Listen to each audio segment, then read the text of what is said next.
Bonjour à tous. Cette vidéo est la dernière leçon sur les variables de substitution. Commençons par le double E commercial. Le double E commercial définit la variable avec une valeur qui lui sera assignée. Par exemple, prenons cette instruction select étoile from departments where departments ID égale à double E commercial P. Cette méthode définit une variable à laquelle nous affecterons une valeur. Exécutons l'instruction. Exécuter. On nous demande de donner une valeur à P. Entrez la valeur de P. Saisissons par exemple 90. Lorsque nous cliquons sur OK, cette valeur sera assignée à la variable P. Et P gardera cette valeur jusqu'à la fin de la session.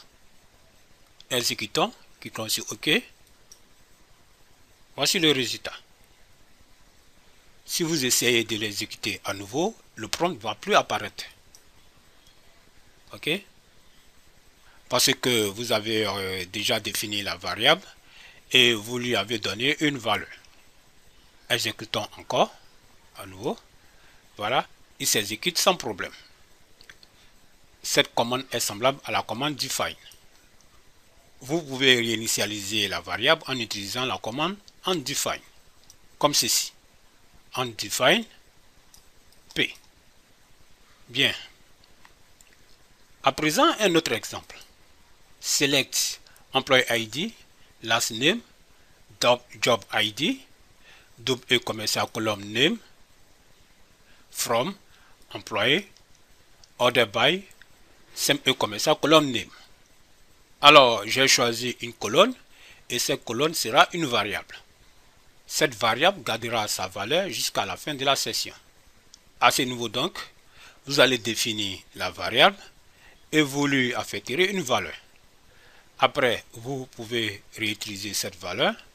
Donc ici, vous pouvez encore l'utiliser lorsque vous dites order by, simple E commercial, column name. Donc nous avons ici column name et là, column name. La seule différence, c'est au niveau de E commercial. Nous avons double E commercial là et simple E commercial ici. Donc, arrivé à ce niveau, il y aura la même valeur que là. Exécutons l'instruction. Exécuter. Voilà, nous avons une première fenêtre entre la valeur column name. Et bien, on vous demande de donner une valeur à column name.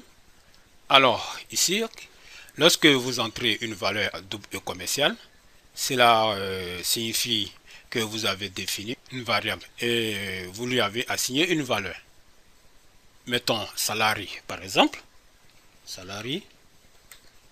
D'accord? Salary sera stocké dans cette variable.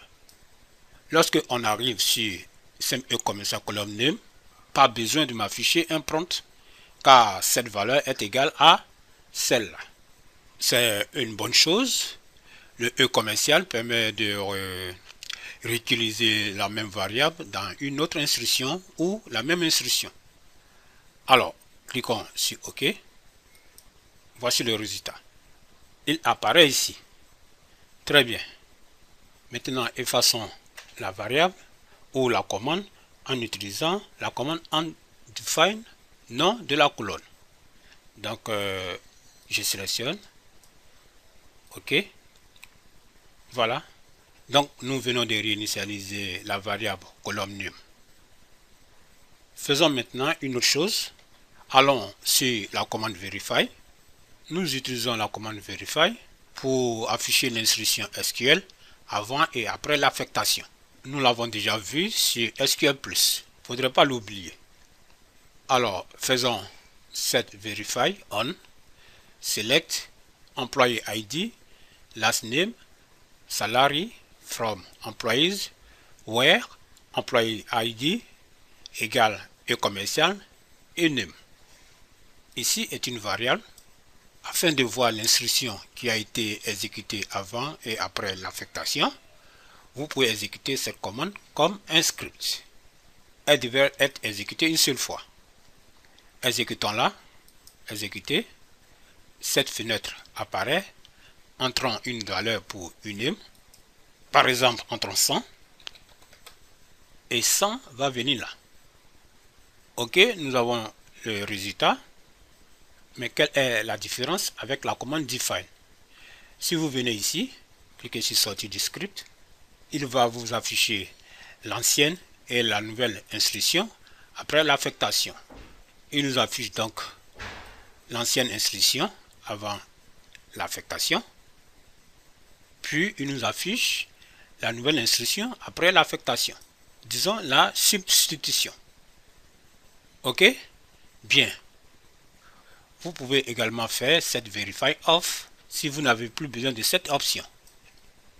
Une autre chose importante à connaître.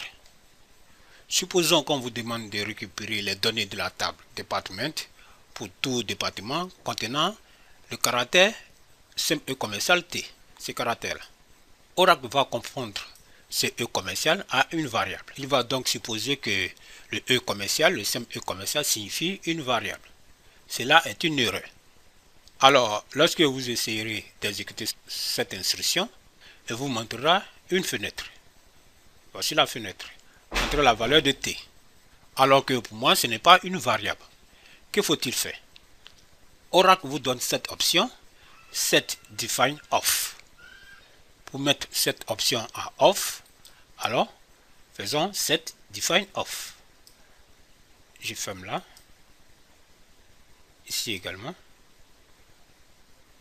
Voilà, nous venons de mettre define à off. Oracle comprend maintenant que ET n'est pas une variable. Exécutons l'instruction. Exécuter. Voilà. Le résultat apparaît ici. Il n'y a pas de département qui contient E commercial T.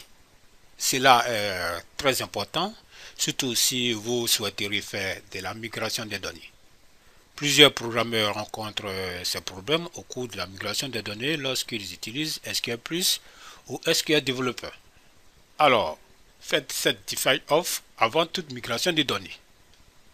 Bien, c'est tout pour cette vidéo et à très bientôt sur la plateforme FDOS.